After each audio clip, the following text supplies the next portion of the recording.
Welcome to Uncovered. Welcome to Wednesday. I'm Anthony Davis. He's Ron Filipkowski. Together we uncover the MAGA propaganda that is rarely covered by the corporate and mainstream media.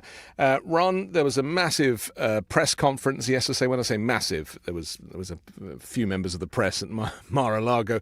Donald Trump has taken this mandate that he claims that he has and has turned it into a dictatorship on not even day one. I mean, the way this guy was talking, we've got a few moments to actually expose, but I want your reaction from it. My reaction, because I was genuinely stunned, is of a man who has taken power hunger to a whole new level. Yep, that is for sure. I think the most consistent theme that people are probably going to hear a lot from us is, can't say we didn't warn you, right? But I think the people who watch the show already knew what was coming. It's just that we talked so often last year about how many voters just didn't realize, how far gone he was from a mental sanity perspective, and how he isn't the same guy. As bad as he was before, he's much worse, and he's surrounded by worse people. We said this, but I think just many voters just never got that. They never saw it. They never knew it. They didn't see it on legacy media, what they see on our show and on our social media accounts. They just didn't know about it. And so now, he's getting more coverage from legacy media, like direct coverage instead of filtered. And some people are horrified by what they're seeing, because this press conference was off the rails from start to finish. And the other thing that struck me about this was nothing he talked about in this press conference he talked about during the campaign, right? He didn't mention, there was nothing about Canada, Greenland, Panama Canal. None of this stuff was mentioned during the campaign. But we knew this stuff was coming. We knew insanity was coming. But, people bought into the fact that, well, he's just going to make bacon cheaper, or gas prices cheaper. Drill, baby, drill.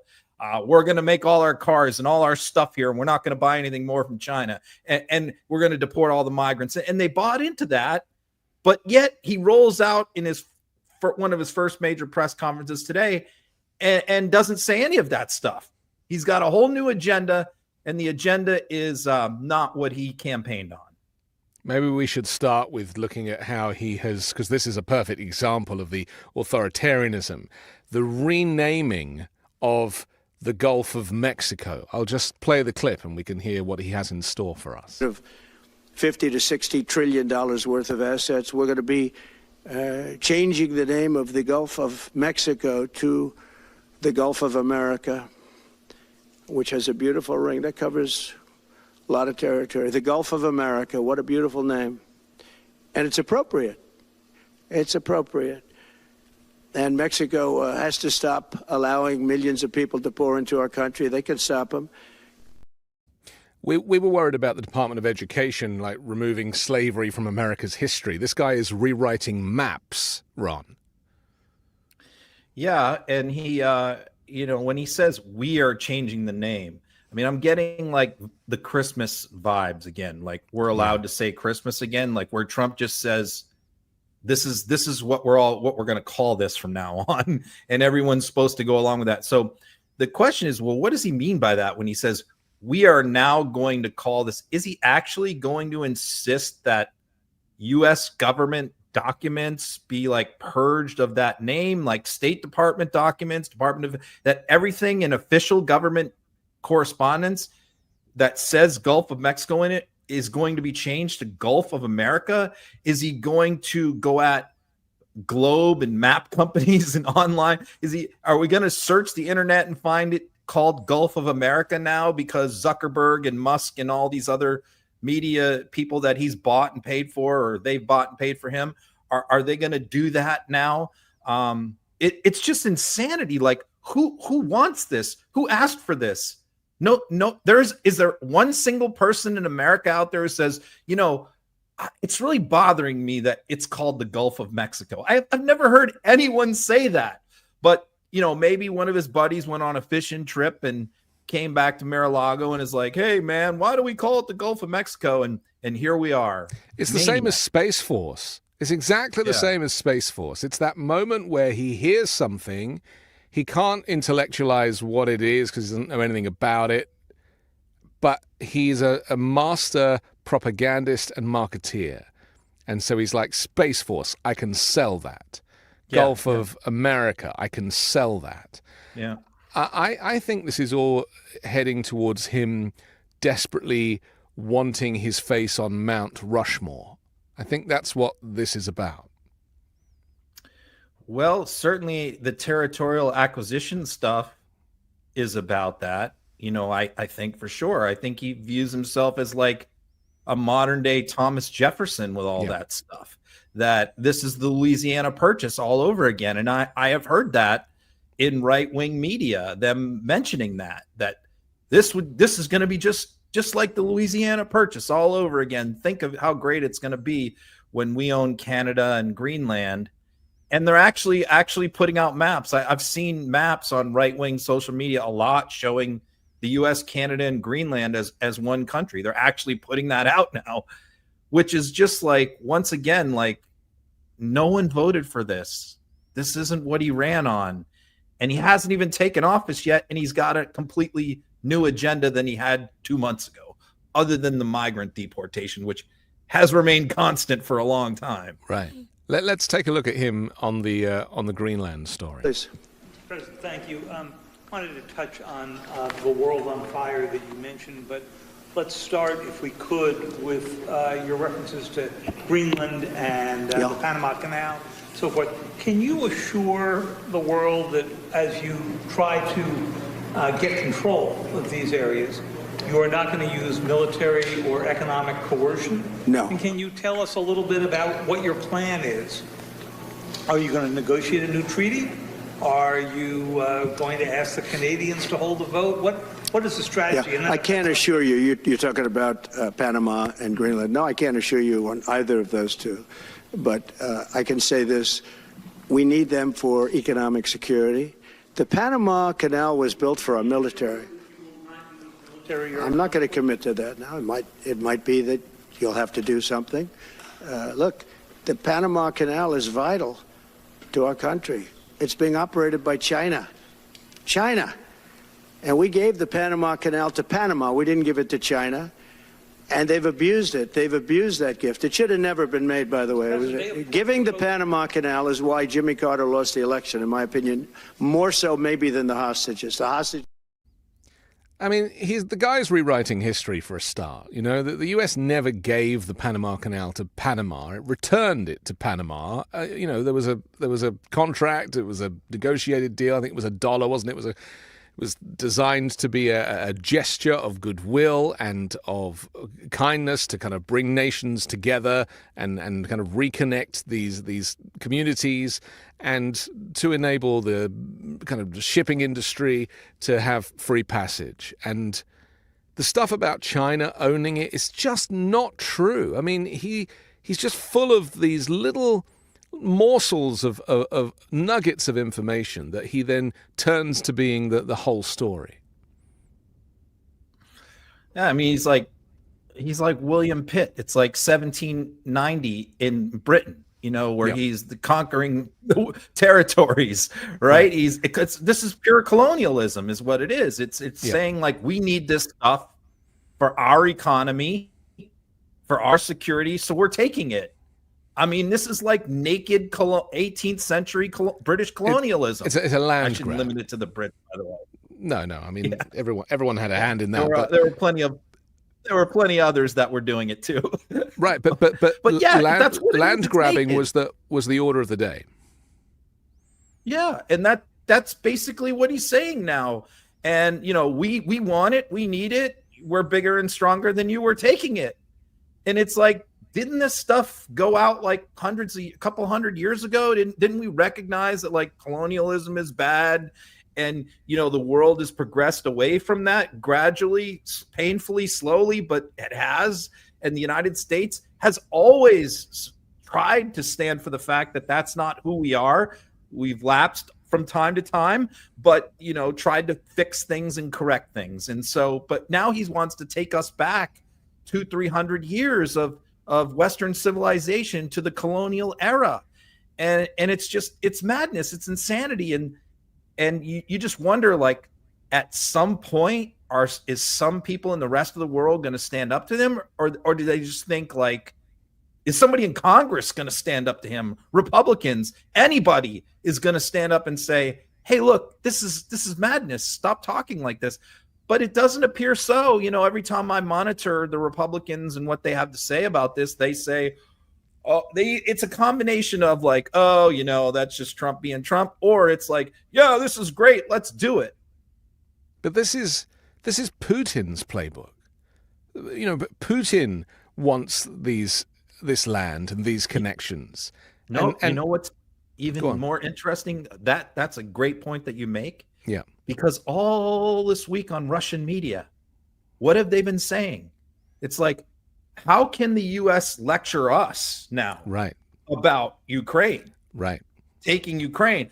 They're lecturing us for going into a Russian-speaking area of Ukraine and taking part of that back that used to be our territory, when Donald Trump is talking about taking over Greenland and Panama and Canada. How can you lecture us? That was all over Russian media this week. He's giving away our moral authority to broker a peace and setting a precedent. By doing worse than Putin. Setting a precedent for a new world order where this stuff is okay. Because it only takes one crazy person to start. And Putin started. And now, obviously, Donald Trump, as we know, because we talk about it all the time, his allegiances are to the dictators of this world, not to allies. He cares nothing for Europe or Europeans. He cares nothing for NATO member states. He only cares to look good in the eyes of the dictators out of China and Russia and Hungary and North Korea, and places where he can be the strong man. And this is how he's going to do it. Yeah, let's take the case of Greenland. Okay, so we have Donald Trump Jr. and Charlie Kirk and Trump's director of White House personnel. The three of them took a trip today to Greenland and are in Greenland, right?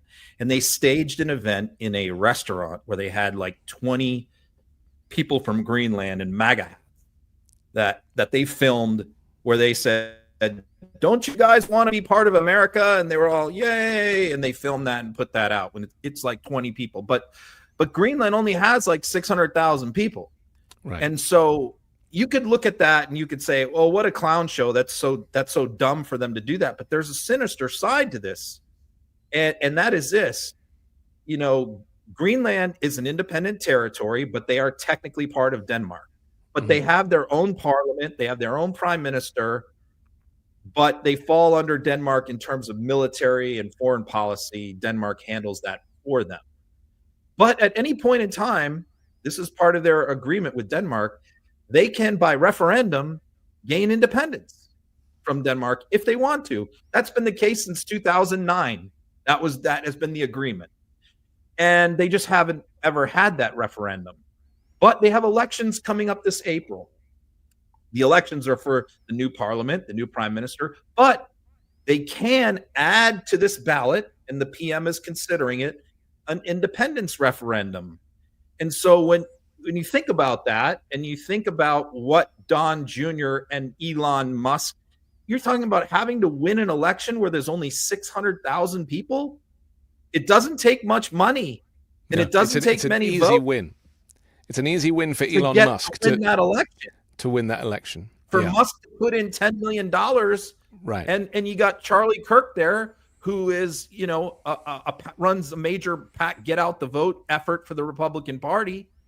You put them into Greenland to try and influence that referendum, and then after they gain independence, say we want to be part of the United States, or we just let American corporations and oligarchs in to plunder the natural resources of our country. You see week, the game here. It's not anything to trivialize. This is a real deal. Well, but because this is how world wars begin, ultimately. And we had the leaders of France and Germany earlier in the week saying that Elon Musk was trying to meddle in their elections. He's already meddled in ours, as we have discovered, and he clearly wants to work his magic now that he knows that he has the power through social media and his funding, that money is no object to him. The richest man in the world can literally buy elections in whichever country he wants. He has a direct line to Putin. Trump has a direct line to Putin. A lot of these roads lead to, and Putin has admitted that he wants to see the former Soviet Union rebuilt. That's his plan. And I just worry that the moderate Republicans have underestimated the danger of allowing this wannabe dictator to infiltrate the American system because he will now outreach to others. I mean, Jason Miller, senior advisor for the Trump campaign, said we would not have won this election without Elon Musk's help. Right. Okay. So, and so you could argue that Musk won the election for Trump in the United States. We have the Prime Minister of Canada, who Musk hates, stepping down after his meeting with Trump and resigning. Right. Right. Now you have possibility of Greenland having a referendum in April influenced by Musk's money to declare independence and let the U.S. in. You have Musk calling for the King of England to dissolve Parliament and call new elections, which a King of England, I don't believe, has done that in like 140 years or even, no, maybe since like 1830, I think I read was the last time. And if Charles ever attempted to do something like that, that would be the end of the monarchy. Yeah, you could probably constitutional crisis, say that better than me. Yeah. Right. I mean, but people would go nuts if he tried to, I would think. I'm not British, but I would think. And then, France, I mean, all over the globe, he's trying to destabilize in Germany, Ukraine, destabilize governments. And it is all part of a plan, I think. The optics of Donald Trump Jr. landing in Greenland. He was given the plane. He was given the Trump Force One to fly on. For the optics of it landing, I saw a video clip of it landing, and I was thinking they've done this on purpose. Like, this is a very specific decision, because he could have gone on a private jet. But to see the Trump plane land on the Greenland soil was the image that he wanted to have broadcast all around the world. And they all had the flight jackets on with their names on it, with my logo. Coordinated. This is show how business. To do this propaganda. Let me play the clip of Donald Trump Jr. holding up his cell phone with his dad on speakerphone in this restaurant in Greenland. I mean, it's ridiculous, but here it is. It needs security for itself, but it also needs security very much for the world. The location, really, you see the people and the ships sailing around, and they're not the right ships, and they're not the ships you want to know about. So we need security, and our country needs it, and the whole world needs it. Yes. You're so strategically located. Yeah. It's really imperative. You are right. You guys like that, right? It's probably also important to mention that what they're seeking to do is, as white supremacists, is to make the world white again.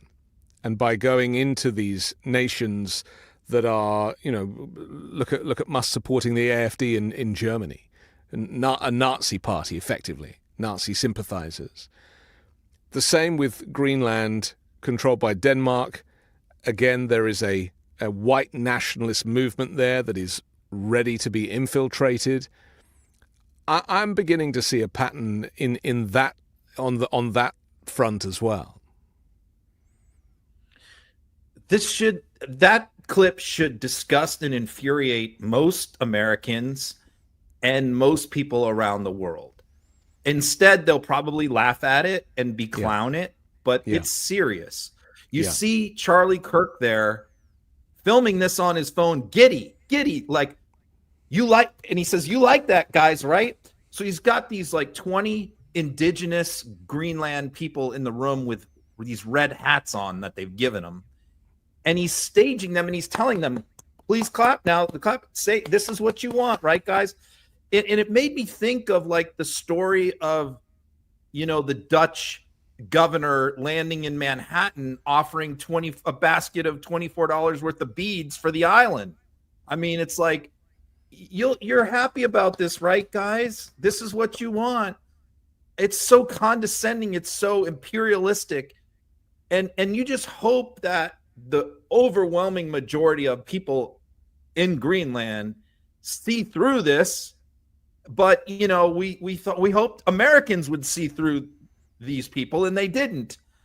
So I worry. I mean, I read the remarks from the Danish prime minister today, who said that she thinks that the people, if they did have a referendum, that the people of Greenland would be overwhelmingly against, joining up with the United States. But who knows? Like I said, it's a small population.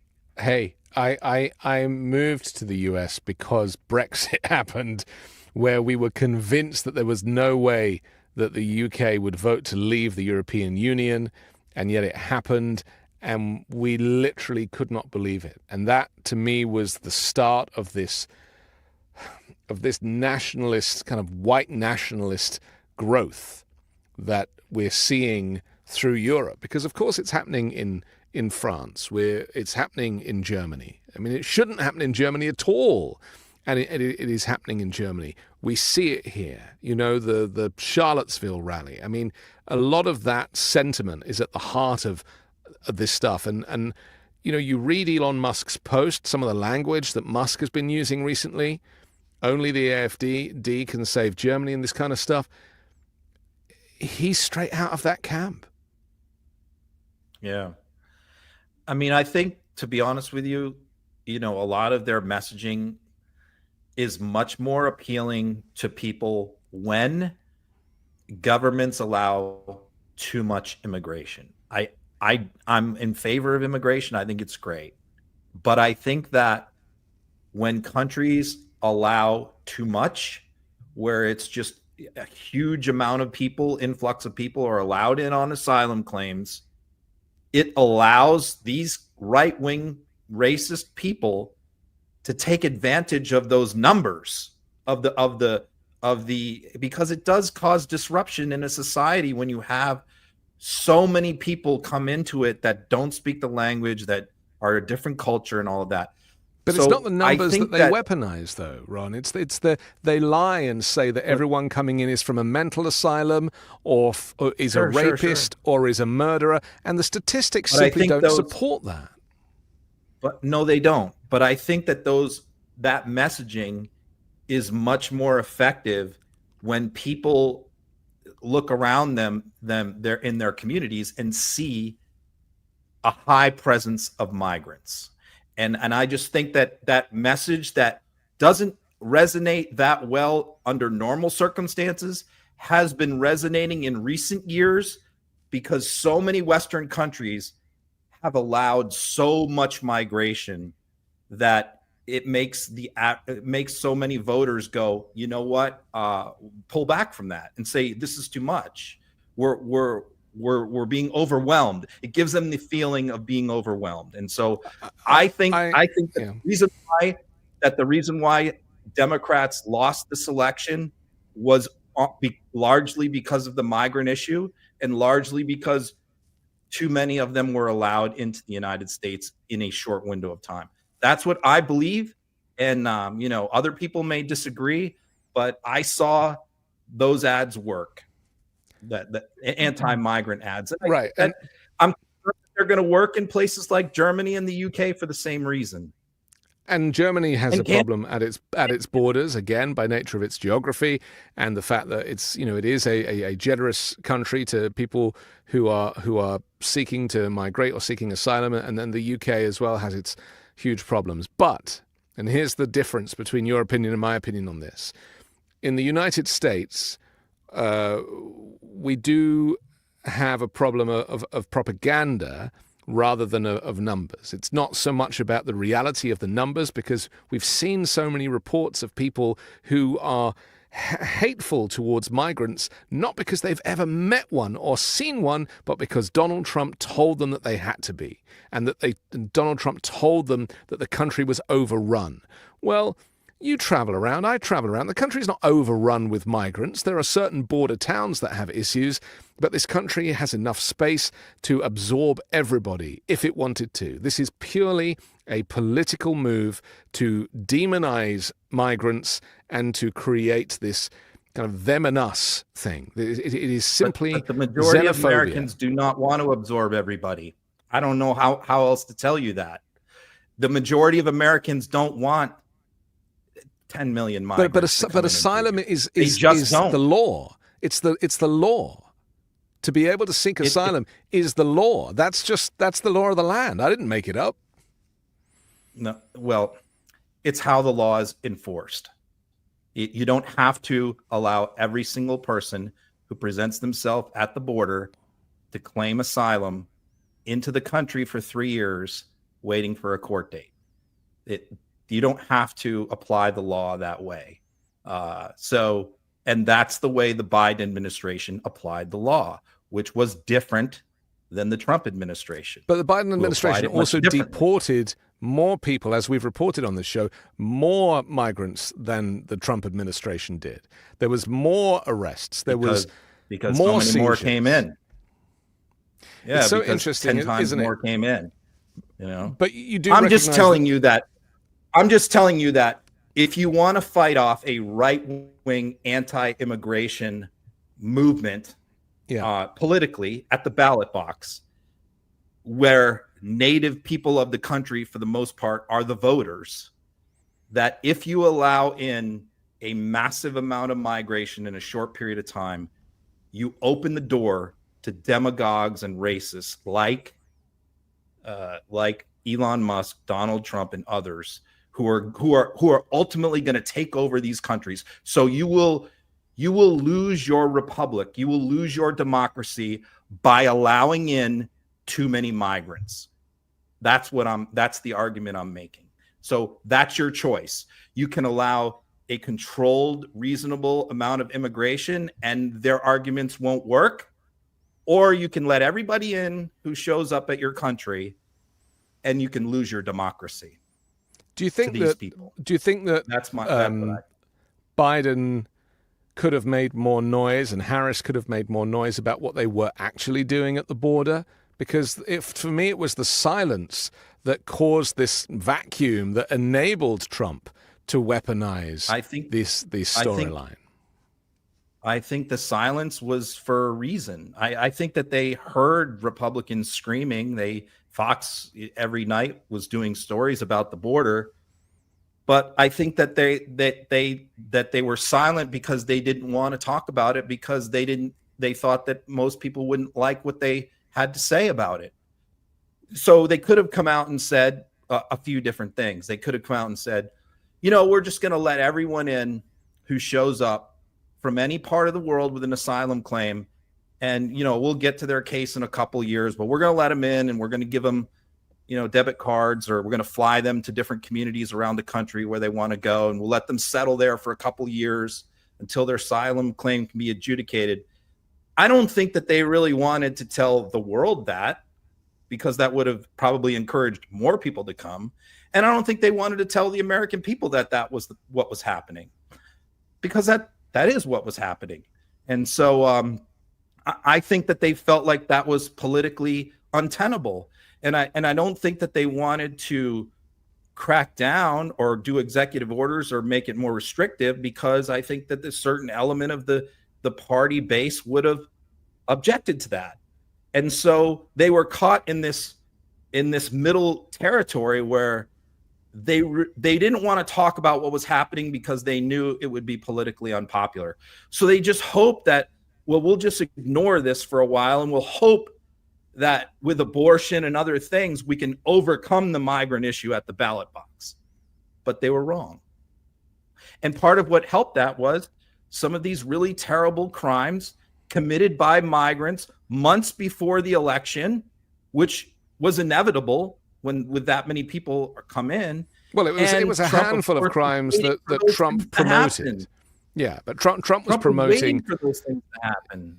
Absolutely. But again, to me, this is a propaganda issue rather than an immigration issue that has been allowed to be weaponized. And then bringing someone like Tom Homan in, who is the architect of the family separation policy, who is a bully at the very least, a white supremacist and a bully, is, he looks like the perfect solution for those people who have bought into this issue of the immigration crisis, sure, as they like to call it. We should just mention that Elon Musk has, as we know, been meddling in UK politics as well, and been trying to, talking about the Reform Party and Nigel Farage, friend of Donald Trump, who again is the architect of Brexit and on the far right as well, xenophobic, and just the negative language is just vile. But they had a kind of falling out, didn't they? And Elon Musk then was suggesting that Nigel Farage should give up his leadership of the Reform Party if they're going to get a huge donation. Just explain the way that this kind of thread played out. And Larry the cat here you see down there is a guy in England who's really, really funny. Great account if you're Brit. That's Brit, the cat that lives at number 10 Downing Street. In theory, correct. Right. Yeah. So great account, funny account, just razor wit. And so what you have here is first you have,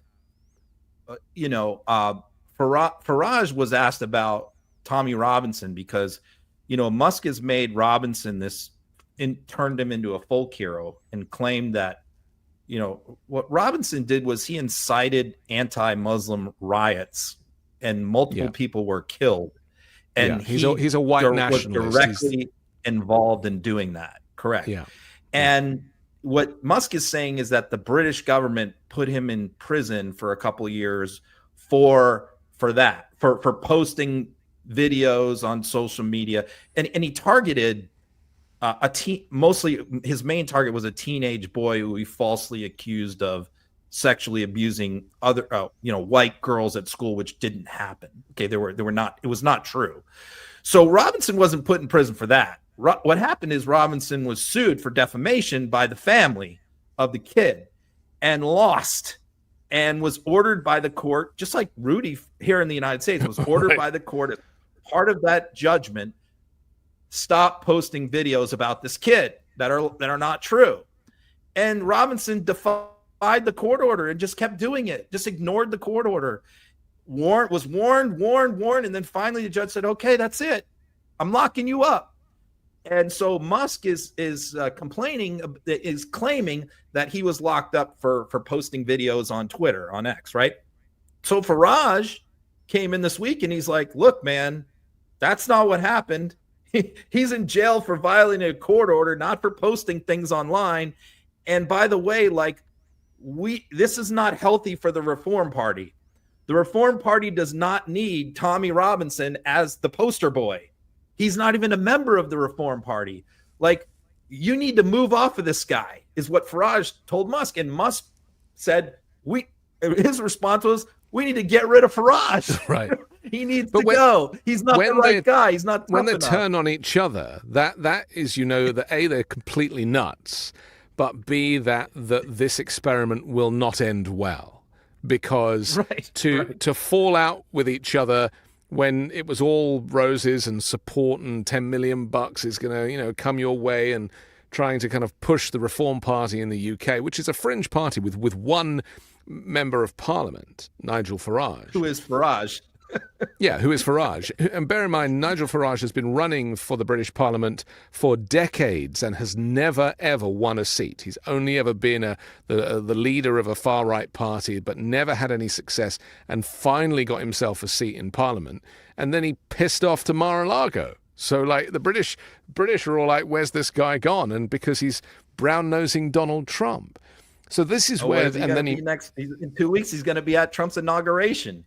But my fear is because, you know, the current Labour government in the UK that won quite a large majority in the election in the summer, their favourability polling is so bad. It's never been as bad. In fact, there's never been a prime minister as bad as a polling as Keir Starmer has. And, you know, it wouldn't surprise me if the British people again fell into the trap, the Musk trap and the Trump trap and the Farage trap.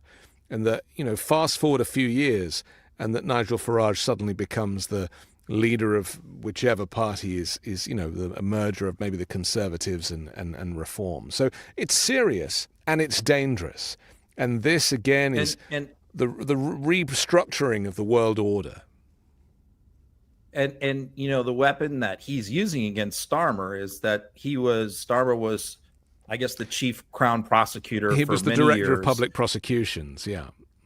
Correct. And that he supposedly turned a blind eye to sex assaults being committed by migrants, right? Yeah. And which is not true, but that's the storyline they're running with. Yeah, again, that's the argument that they're using, that Musk is using as to go after them.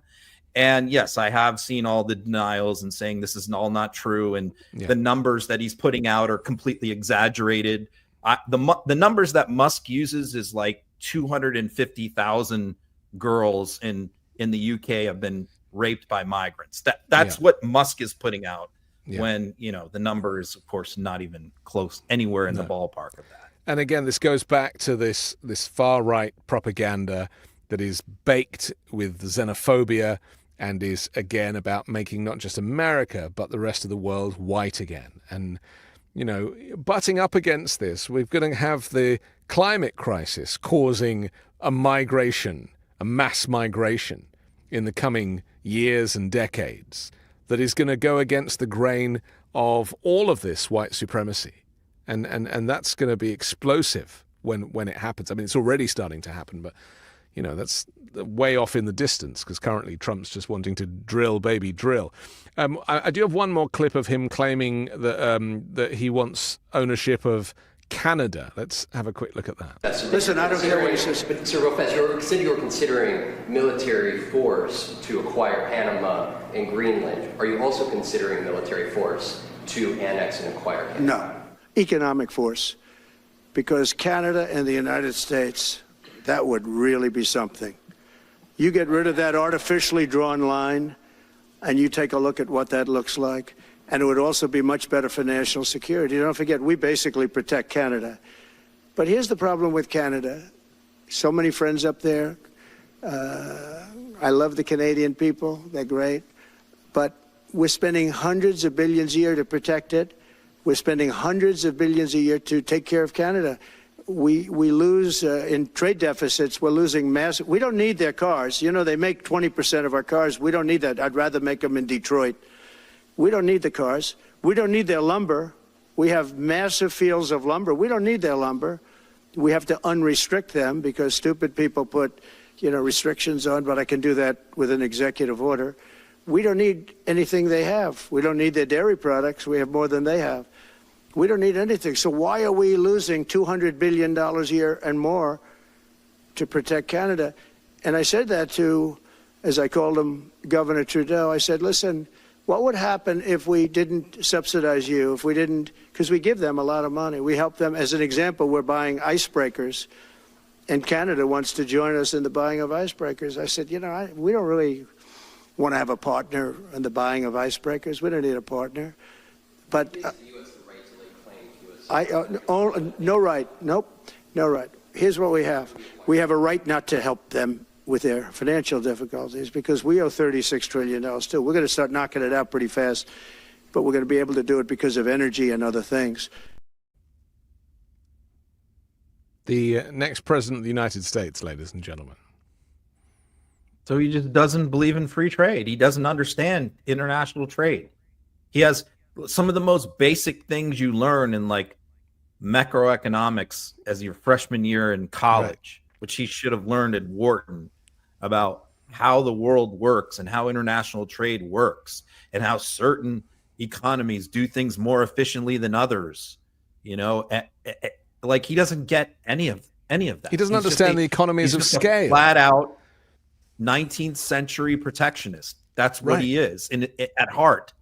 And if we don't need all these things that we're buying from Canada, then why are we buying it if we don't need it? What, he says we don't need their lumber. What is he going to start doing? Cutting down the forests in Maine here? Is that what he's going to do? Because, Quebec has just like acres and acres of forest and no people.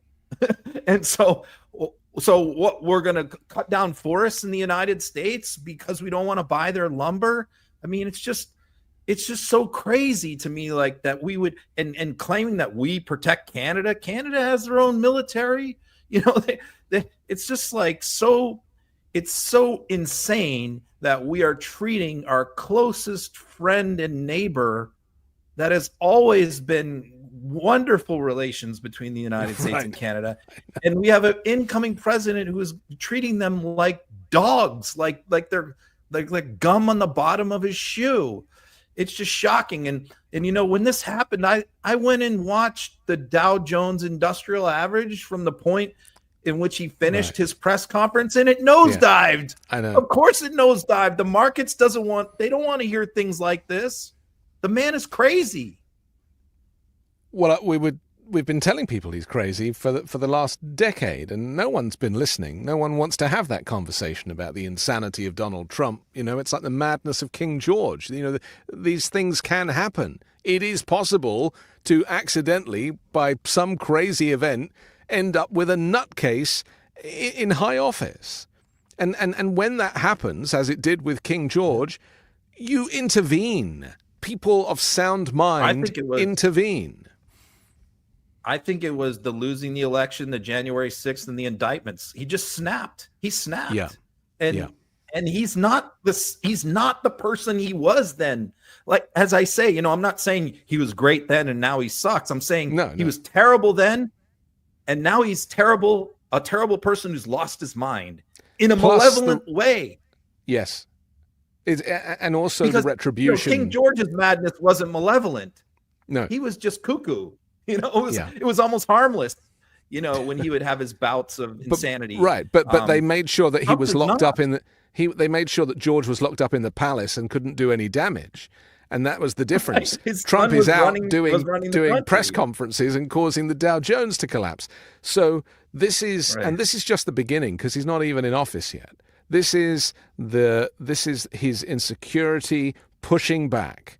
He hates the criticism, so he is pushing back. He's like, I'll do this, I'll do that, I'll nuke a hurricane, I'll buy Iceland. I mean, the guy is on another planet, but the media, and you'll notice from the kind of press corps at that event, is that they bait him, and he takes it, and this volley of like, well, are you going to do this? Have you thought about doing that? What about doing this? Well, he didn't think of any of that stuff because he doesn't know how any of it works, right? The guy's a freshman imbecile. So he gets ideas from the press, and this has been going on for years with this guy, and then he's like, yeah, I'm going to do that. I'm going to do this. And before you know it, it's members of the media that are calling U.S. policy. And he gets a lot of those ideas from social media, from his son, from both of his sons. We hear new reports he's getting a lot of stuff from Barron Trump these days off TikTok. Right. And I believe all of that stuff because I know how he is, and so I believe that his Junior and Barron are constantly running to him with things that they see on the internet. And of course, we haven't even talked though about his main policy guy, who's Stephen Miller, and it really sort of took me aback a little bit that when Mike Johnson came out 2 days ago and said Stephen Miller is driving the policy train for us, for Congress. He is in charge of all policy in the White House, and he is in charge of policy for Congress too. Like, he is our leader. This is what Mike Johnson said. This was Mike Johnson's quote. He is our leader when it comes to policy. So this is why they wanted Mike Johnson so badly, because he's a pushover. He's basically that Stephen Miller is now Speaker of the House, is basically where we're at. And he is driving the policy train. So, on top of Trump and all this mania that he's coming up with in things that people are feeding him, Stephen Miller that's not the case with him. I mean, Stephen Miller has a specific list of things right that he wants to do, and that's what we're about to see written into legislation. So we have all the Trump stuff layered on top of the devious stuff that Miller wants to do, which I've documented many times. Well, he's a white nationalist, and he is the director of deputy director of policy for Donald Trump in the White House.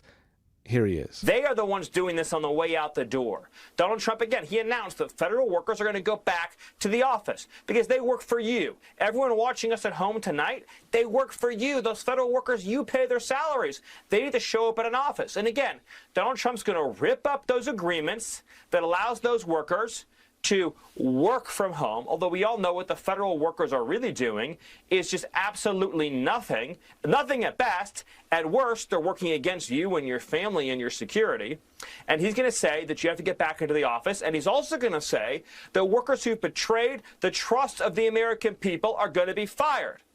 And in cases where they violated the rights and liberties of the American people, they're going to face accountability. They are going to face justice. We are going to restore representative government and democracy in this country. And you ever see a guy in the office ranting and sounding like that, right? In every office, there's like one guy who's like, and you're just like, oh my God, there's that guy. To me, Stephen Miller, in this particular appearance, comes over as being A, as deranged as Donald Trump, but B, clearly has got the keys to the White House in his hand and is just running with the responsibility. Yeah, I mean, this remote work thing is their pretext. It's their excuse to fire civil servants. I mean, that's the excuse that they're going to give. Yeah. You know, the funny thing about that is like everyone in Trump world works remotely. Like none of them work in an office. Trump doesn't work in office. Musk doesn't have an office. Stephen Miller doesn't work in an office. None. Donald Trump Jr., Eric Trump, none of them do. They all work from home remotely. So it's like criticizing government workers for doing it. You know, it's kind of ridiculous. I mean, I work from home. Like, I work from home 14 hours a day. You know, it's like, I'm not goofing off, but you know, but that's the pretext. But look, this is just the tip of the iceberg of what this guy wants to do. I mean, we're about to see, you're going to see in the next month or two, some crazy legislation, and it's going to come directly from Stephen Miller to Mike Johnson, straight into committees. And, you know, it's going to be interesting to see how many of these things they try and do as single subject standalone bills, which is what Republicans in Congress for years have complained about from Nancy Pelosi and Democrats, that they package everything in omnibus bills and they wanted to vote on things individually.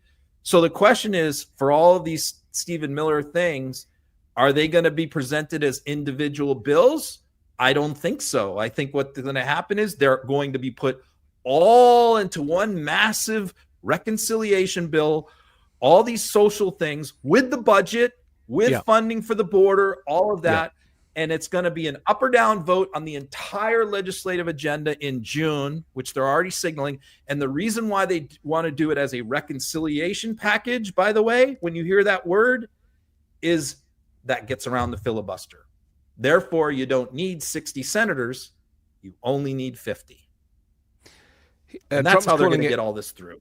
Trump's calling it a big, beautiful bill. And he said in the press conference he wants it to be one bill, but maybe it'll have to be two. But, I mean, this, again, is inconsistent with democracy. It's inconsistent with the protocols and the fairness of even putting these bills into the House. It's designed, as you say, to circumnavigate the system. And that, again, is the mark of authoritarianism. This is how Putin does it. So they're trying, they're trying to bypass the filibuster rule and single subject bill, you know, things that they said that they wanted by using it as a reconciliation package, which apparently John Thune is the only one who's saying, no, I don't think that's a great thing to do. But all he's talking about is breaking it in half and doing it in two reconciliation bills rather than one, and basically taking all the tax budget stuff and putting it in one bill, and then all the social stuff and putting it in the other, which Trump is not happy about. But what Trump said is, I just want it all to pass, and whatever, if that's what we have to do to make it all pass, I'll agree to break it into two bills. But it's just everything but here's the other thing. They want a pretext to avoid the Senate confirmation of their nominees. And they're using the New Orleans thing. They're saying, oh, because of what happened in New Orleans, the world is on fire. The country's on fire. We need to just forget all these hearings and all these FBI background checks and stuff and approve them all right away. Yeah. And they're using New Orleans as their excuse. Meanwhile, on the other side of the aisle, we just saw Kamala Harris, as vice president and leader in the Senate, have to certify the election for Donald Trump and name herself as the loser in front of all of these jeering kind of pseudo-masculine Trumpublicans. That was a pretty tough pill to swallow for her, certainly. We should probably talk about the difference between Democrats taking a position, doing the right thing, the protocol, the sticking to the laws and the rules in order to maintain democracy in the US, versus the people on the other side who couldn't give a stuff about any of that, as you've just described, the way they're circumnavigating the rules to get things through. It was, let's just hear from Kamala Harris for a second as she describes exactly this and why she felt it was important to do the right thing. It was obviously a very important day, and it was about what should be the norm and what the American people should be able to take for granted, which is that one of the most important pillars of our democracy is that there will be a peaceful transfer of power. And today I did what I have done my entire career, which is take seriously the oath that I have taken many times to support and defend the Constitution of the United States, which included today performing my constitutional duties to ensure that the people of America, the voters of America, will have their votes counted, that those votes matter, and that they will determine then the outcome of an election. I do believe very strongly that America's democracy is only as strong as our willingness to fight for it. Every single person, their willingness to fight for and respect the importance of our democracy. Otherwise, it is very fragile, and it will not be able to withstand moments of crisis. And today, America's democracy stood. So what she's saying is that the democracy is everybody playing by the rules. That's what, because the democracy is intangible. But the moment that you apply the rule of law and the rules of the Senate, the rules of the House, that is what solidifies your democracy. And yet the Republicans care nothing for these protocols. And I know for that reason, there are people on the left, because I hear from them every day, who didn't want Harris to do that, and who wanted some Democrats in Congress to object, to cite the 14th Amendment, a variety of arguments, right? So, and I understand where they're coming from, and a lot of it has to do with what you just said, which is Republicans don't respect these things. Why should we? Well, I just think somebody has to. I mean, we went through such a tumultuous period of time, and I thought that the Democrats really stood on moral high ground throughout the last 4 years on this issue. We rewrote the Electoral Count Act, which probably wasn't even necessary, but we did it to make it ironclad so that these objections cannot happen unless you have to have a 2/3 vote of the House and Senate, which was never going to happen. So you have to deal in practicalities. So knowing that if you object, it's never going to work, it's just going to go nowhere. You can do that But what you've done is you've given up that moral high ground. You've sacrificed that by exercising in a futile endeavor. And so that's why people who are more practical in the party, like me, were against that. Because the thing is, what did Republicans do? As Democrats were continuing to go out there and say, look, we didn't do what you did 4 years ago. We're trying to show you and show the country this is the way our democracy is supposed to work, and this is the way it works. And it should only take half an hour, right? And the counter argument to that, the counter argument to that the Republicans made is, well, Democrats have objected to every single presidential election since 1996. Well, it's apples to oranges, and it's so typical of them to make this argument. There have been, yes, every cycle where one or two Democrats made a symbolic objection. Sometimes it was objecting to the Electoral College. You know, we should do away with the Electoral College, so I object to these results. Or they would object to the voting rights in a particular state not being liberal enough or whatever. Raskin made a symbolic objection. There have been others over the years. But the point is, no, it never went anywhere. Like, the leaders of the party never asked for these objections to be made. They never coordinated with each other and got together and said, let's all object. No losing candidate for president ever asked them to object, and they all conceded. So that argument that, like, well, you guys have done this too, is just utterly and completely ridiculous. And I think that what Jamie Raskin said yesterday or 2 days ago was, you know what? We used to do these symbolic objections. I did them too, but we're not going to even do that anymore because we don't even want to give these demagogues anything to argue to justify what they did in 2021. Nancy Mace made a kind of video on this along these same lines, trying to claim that Democrats were trying to steal the election from Donald Trump. Let's take a look at her. Today we certify the election results, the mandate from November 5th. A little bit of history here. Democrats have objected to every presidential election, certifying every presidential election this century. So constitutionally, Article 2, Section 1, as amended by the 12th Amendment, requires the President of the Senate, aka Kamala Harris, to come into the chamber in the presence of both the House and the Senate to open all envelopes and certify the results of the election, count the votes for president and vice president. That happens at 1 p.m. today. What's she trying to do with this video, do you think, Ron? Yeah, well, you see what she's saying there. She's saying that, hey, you know what? Democrats have always objected in the past. We objected in 2021. They've objected too. We're all the same, but we're not going to do that anymore from this point forward.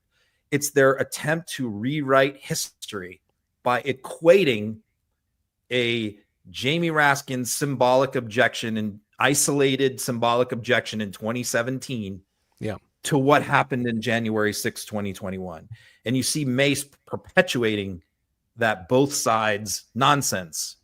And so that is why, and I try to reason with my friends in the Democratic Party, that is why it was not the right thing to do for Democrats to lodge symbolic objections this time.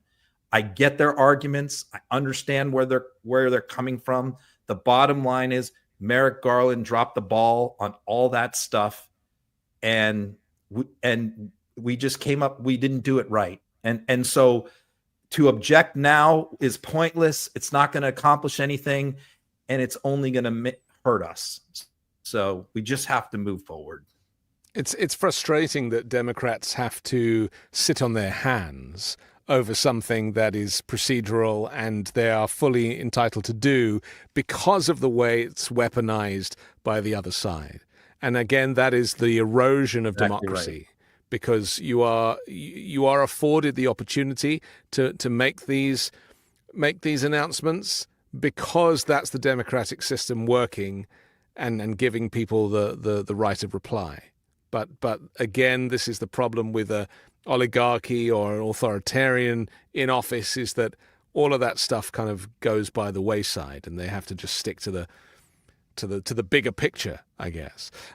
We should just probably mention this moment with Senator Deb Fischer's husband, who refused to shake Kamala Harris's hand. Before I show the clip, just set this up for us.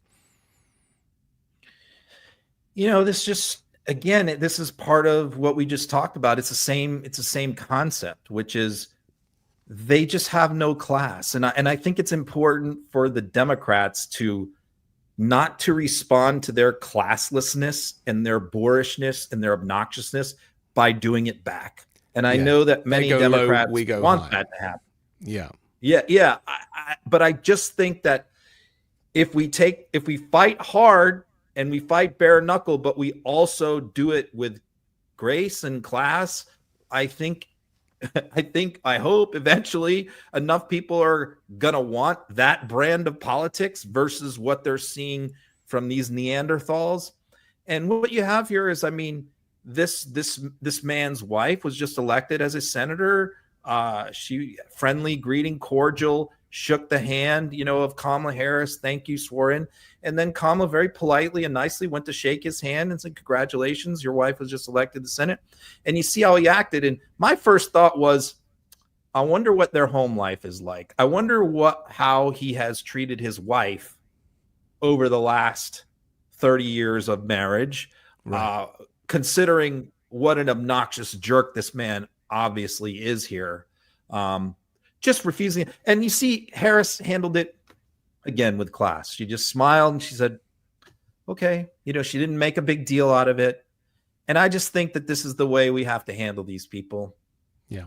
Let's take a look. It's very subtle, so look carefully. Congratulations. Thank you. Thank you for your work. Thank you. Congratulations to you. Thank you. Okay. You're welcome. Okay, sure. Okay. Back way just a little bit. There you go. Thank you so much. Ready? 1, 2, and 3. Hold it. Ready? 1, 2, and 3. Thank you very much. Thank you. I'm smelling the racism. Looks like a gray here. guy.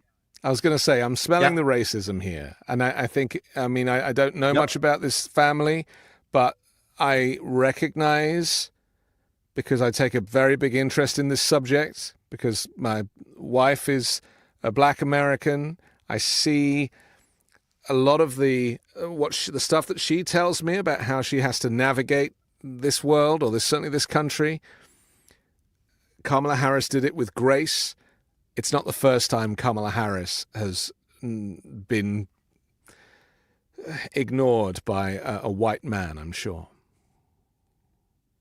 I agree. I thought that too. I think race is a factor right there. It wasn't just about her being a Democrat or whatever, or any policy thing. He didn't want to touch a person of color. That's what it looked like. Yeah. Doesn't he just look like a fun guy too? Doesn't he look like somebody you'd want to have a beer with, right? That guy, you just look at his face, his mannerism, his posture. That's a Republican. Nobody would ever think that he's a Democrat. But, here's the thing, because you were saying a moment ago that you would like to think that the American public at large would rather have a party that were graceful and respectful and appreciated the rules. And, the world is changing. And I'm having to learn, because I'm with you on that, but I'm having to learn that actually the criminal dictator seems to be pulling a lot of attention these days. And the idea of having people in leadership roles who are not traditional, who are not politicians, who are the billionaire class, as we've discussed before, I worry that the kind of vile nature of money and its corrupting properties is what a lot of American voters might be looking for these days. Yeah, you're right. I think that a lot of it has to do with the leadership at the top of the Democratic Party has to present like a platform and a program that appeals to a lot of people who are maybe susceptible to falling into that trap. And that concerns me because, as we leave the presidency here, who is the leader of the Democratic Party? We have no DNC chair at the moment, but that's typically not the leader anyway. Is Chuck Schumer the leader? I guess Hakeem Jeffries, one could argue, but again, what platform does he have? He's the minority leader of the House. He can't really do much other than make noise. So we are going to have someone with presidential aspirations, whether it is the governor of Michigan, whether it's Shapiro, whether it's Newsom, Whitmer, who we're going to have Harris. One of them step up, or Harris step up earlier than would normally be the case. We need and it lead now, this party this year and not wait for 2028, because we have to have an organizing person to get behind who's going to set the agenda.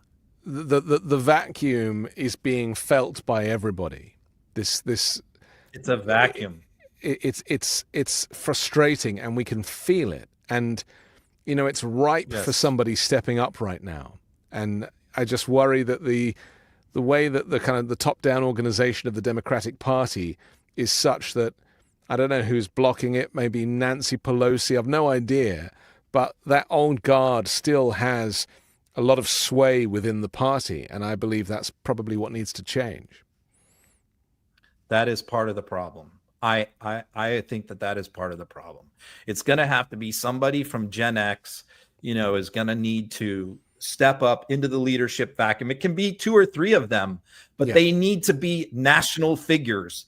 They can't just camp out in their state and worry about their state if they're a governor. I know that that's probably what they're supposed to be doing, but in this situation with the Democratic Party, we need one of these governors to be a national leader now, not wait. I'm voting for the squad. I would like to see the squad be the de facto leaders of the Democratic Party right now. I'm looking at AOC. I'm looking at Tlaib. I'm looking at all of these people who have been denigrated in the past for being far left. That's where my money is, Ron, and I'm sure you don't agree with me. I like AOC. But I think that she's sort of distanced herself a little bit from squattishness. I think that she's moderated quite a bit for that reason. I think she has. She'd make a great leader, though. She'd make a great leader. Being a leader. Just think about it. I think she could run for governor or Senate in the very near future. And I think she'd be great. And I think we've seen a lot of growth from her over the last year or two. And I think that the reason for that is she has higher aspirations and understands that she can't just be a squad bomb thrower in a 78% Democratic district if she wants to move up. What about Ilhan Omar or Rashida Tlaib? Do you think that these people could be? Because I have a fantasy. I'm going to let you in on this fantasy. Is that all of the Democratic leadership are You're people baiting of me color. to get in trouble, aren't you? Are people You're of baiting color. me to get Right? This is my fantasy, and all of the leadership in the Republicans are white, and so it literally becomes as clear as that. You want to vote for the black people, or you want to vote for the white people. It's just my little fantasy. Yeah, but not the names that you mentioned. It's going to need to be somebody else. Well, I was just mentioning, and Ayanna Presley is the other one in the squad, of course. AOC, I like though. I'm down with that. I could work with that, but not Omar. AOC is the kind of leader that, because she's so good on the social media, I like it when she lies back on her sofa because she's exhausted and she films herself like this and she tells us what she's been doing that day. It's just so real. And it would be amazing to see that. It is literally the antithesis of the Nancy Pelosi movement. So who knows where it'll land? Wes Moore, there's room for it. Take a look at Wes Moore, the Maryland governor. What a background. Just what a dynamic person and personality, and a young guy. Yeah. That's who I'm talking about. People like that got to step into the national spotlight. Yeah. We can't wait 3 years. No, it's got to be sooner rather than later. Because I don't think Obama or Hillary is interested. I think that they're I think they done. basically checked She out. just got her Presidential Medal of Freedom anyway, so she's good. We should mention what happened when it was announced in the House that Matt Gaetz was not going to be serving in this Congress, and there was a certain positive response. Let's put it that way. The clerk is in receipt of a letter from the Honorable Matt Gaetz of the state of Florida, indicating that he will not serve in the House in the 119th Congress. Without objection, the letters relating to his resignation will be printed in the record.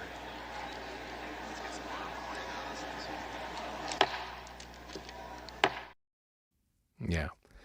He ain't welcome go back. To the gavel for that one. Right. Yeah. Although it was mostly Democrats, there were some Republicans. I'm sure. Right there. I'm sure. The interesting backstory is what he said on his podcast that night, which was that, we knew that the speaker vote was going to be dicey because Johnson could only lose 2 people and not get elected. And so technically, Matt Gaetz was reelected. Technically, until that resignation was entered right then and there in that moment, which was right before the speaker vote, like 5 minutes before, technically Gaetz could have showed up and held on to that resignation for an hour or so. And what he said was he was prepared to do that. What he said is he called Mike Johnson and told him, if you need me, I will. He was in Florida. If you need me, I will fly to DC. I will cast my vote for you, and then I will resign right after the speaker vote. But Johnson told him, this is the night before. Johnson told him, no, I'm good. I don't think we need you. But it did get a little dicey there. Maybe he might have regretted that. He did need him. It would have happened a little quicker. We should mention, because this is the first time we've met since Johnson got re-elected. Do you remember my prediction was that it would be a shoo-in for him because Trump was behind him, and therefore everybody would kiss the ring and bend the knee, and it was an essential choice for Donald Trump to have one of his minions operating. He actually does look like a minion, which is kind of amusing as well. Were you surprised at the result of Johnson's re-election? No, but I wasn't surprised. But I was surprised at the way that it played out, like the way they did it, which was a little bit weird and shady. So you have like a handful of Freedom Caucus people, like 10 of them, who remained silent, who didn't cast their vote the first time through. And then they ended up, at the end, of course, you go back to the people who didn't vote and you recall their names, and then they all voted for Johnson, with the exception of 2. And so you wonder, like, why did they do that? What they claim is that was their like silent, symbolic protest of Johnson, that they really didn't want Johnson, but they felt like they had no choice under this scenario of Trump threatening them and all that kind of stuff. So that was a little bizarre. But then you have the 2 who stuck to their, of course, Massey was like, I'm never voting for Mike Johnson. I don't care what anybody says. You can threaten me. You can do whatever you want. I don't care. My wife just died. She was my whole world. I don't give a shit about anything anymore. And that's what he said. And it's just like, okay. So they pretty much left him alone. Although Marjorie Taylor Greene did get Trump's chief of staff, Susie Wiles, on the phone and tried to talk to him, but he was just like, I'm not talking to you. Get away from me. So they brought Ralph Norman outside, and the guy from Texas, drawing a blank on his name. He brought them 2 outside. Nancy Mace did, who's from South Carolina. Ralph Norman's from South Carolina. Nancy Mace pulled them out, brought him into a side room, put Trump on speakerphone, and Trump basically just read him the riot act and threatened to primary him. You had Mick Mulvaney, who was Trump's ex-chief of staff, posting on Twitter that he was prepared to primary him, and he held Ralph Norman's seat before Ralph Norman. So you had all these threats, and then the other guy apparently was promised a spot on the Rules Committee, which is Massey's spot. They're kicking Massey off the Rules Committee and putting the other guy in his spot. So they made that deal with him. So, Mike Johnson, who said there wasn't going to be no threats and he was going to make no deals to get the speakership, was having Donald Trump threaten everybody while he's making deals. Yeah. He was groveling, basically. I think that this, again, is another example of how the future administration is going to look and how Congress is going to play out. It's just very messy. It's overly dramatic, and it really does nothing for the people. I can't really see any of these lawmakers actually doing work for their constituents and then actually doing the real work of and lawmaking. By the way, there has been one little rules change that Mike Johnson put in at the same time as his election. Right. You know how before when McCarthy was speaker, it took 5 people to vacate the speaker, to make a motion to vacate. Yeah. And then part of the deal was when Johnson was elected, they agreed to change it to 1. So just 1 member could do that.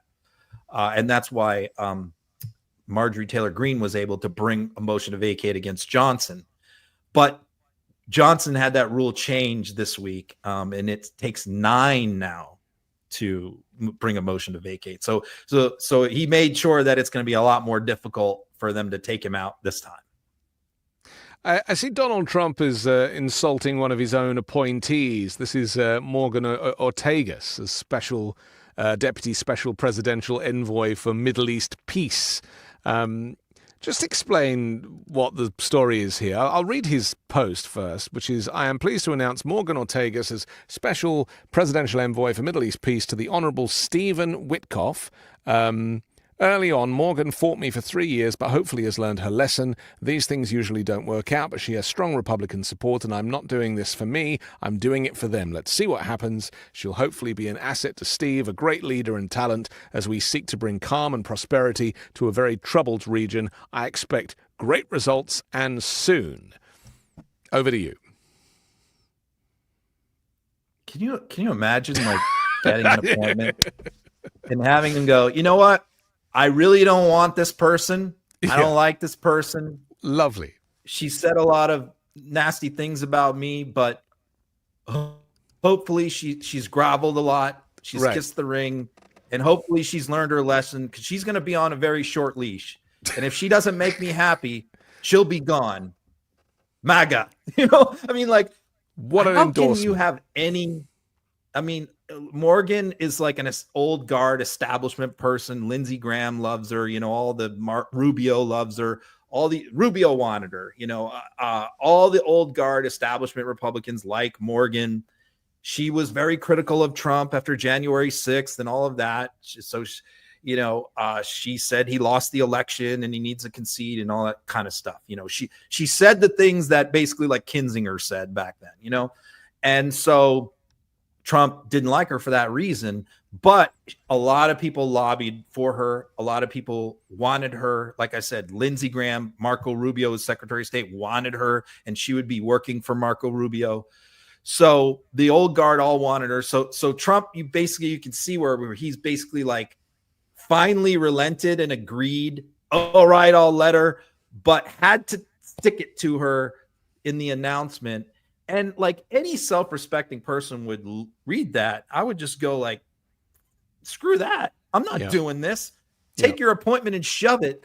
And I think she'd probably be a legend for doing that and probably get like a job on CNN or something. But no, she's happy to take her table scraps. Well, we have to finish in a second, but I do want to end with the Rudy Giuliani continued fall from grace. Because his trial has been underway, as we know, and he's fighting to keep his worldly possessions, isn't he? This post says, who posted this? This is from one of the court documents. His new lawyer. This is his new lawyer. From one of his new lawyers. Okay. Yeah. He says, this case is about lawfare and the weaponization of the legal system in New York City. Mayor Giuliani should get a fair hearing and trial, just like President Trump should have, but did not. The cases against President Trump and Mayor Giuliani are very similar. It's the left-wing Democrats trying to use liberal justices or judges in New York to win when they should lose on the merits. The judge read an extensive decision on the record which clearly was not decided at the close of this case, rather predetermined and written before Mayor Giuliani's testimony concluded and oral arguments rendered. Attorneys for the plaintiffs were associated with Hunter Biden, and one attorney at Wilkie Farr and Gallagher was associate counsel in the Obama White House. That's what this case is about. Blah, blah, blah. They don't really have a leg to stand on here, do they? Yeah, there's a really good reporter in New York City who attends all these court hearings, and he basically cranks out almost like a transcript, a running transcript. He's really great. So I was following this hearing, and basically what this hearing is about was a contempt of court, which was because Rudy was continuing to hide things. He didn't turn over his Mercedes like he was supposed to, and he got caught on video driving up to the poll on election day in a car that he wasn't supposed to be driving. And the excuse that he made at this hearing was that he was having difficulty transferring the title through the DMV. And, the judge is just like, you don't know how to, you've had 3 months, right. This is hard. You were the mayor. And so, you should know how to do this. Yeah. And he didn't turn over his Joe DiMaggio New York Yankees autographed jersey, which they found in his apartment, which he was supposed to turn over. And there were some watches as well. A few other things, rings. Yeah. So basically, this was a contempt hearing, to hold him in contempt of court, which he could technically go to jail. Or he could have just a default entered against him and lose the case. So the judge found him in contempt of court. The only thing we don't know is what the punishment is going to be. The judge said he wanted to take a few days to think about it. So a lot of people were frustrated the other day that he was held in contempt and nothing happened, but it's only because the judge is thinking about it and hasn't decided what she's going to do. I think it's female judge, what she's going to do. But that was the statement that Rudy's new lawyer made outside of court. But the other funny thing, we'll just cap this off with this, is that Rudy can't get any lawyer at all anymore. Right. All of his lawyers have gotten rid of him. He probably can't pay them. He doesn't have any money, but also they don't want to work for him. His last lawyers got off the case because he was uncooperative with them and he refused to do anything that they asked him to do. His last 2 sets of lawyers dropped him for that reason. And so what he's got now is this young guy who's he's like 30 years old, maybe. He doesn't seem very experienced, but this guy grew up in New York City and he grew up worshiping Rudy as his hero. So the lawyer that Rudy has now on all of his stuff is just this young guy, pretty inexperienced, was never really handled much of a big case, who's probably not being paid anything much at all. And that's what he's stuck with because nobody else will represent him.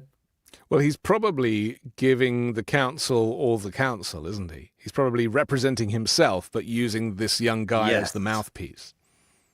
In fact, he's gotten in trouble in several court hearings recently for that, where he's trying to do the talking. Yeah. And the judge is like, you have a lawyer, shut up, sit down and shut up. He has to talk for you. That's how this works. So, yeah, you're right. That is what he's trying to do. Okay. We have to finish, but I am thrilled for this conversation. I feel quite uneasy about the state of the world right now, and not, the whole Trump issue was confined to the US until a few days ago, when now the rest of the world is scrambling to think, holding on to its sovereignty desperately. But as this plays out, of course, we'll be here to expose and analyze and do our best to bring you the facts. If you want to download the audio podcast, you can do that later tonight. It drops wherever you get yours. And if you want to watch again, you can rewind when we finished. And don't forget to share it. Don't forget to comment down below. And we'll come back next Wednesday and do another Uncovered here on the Midas Touch Network. Thanks a lot, Ron. See you then.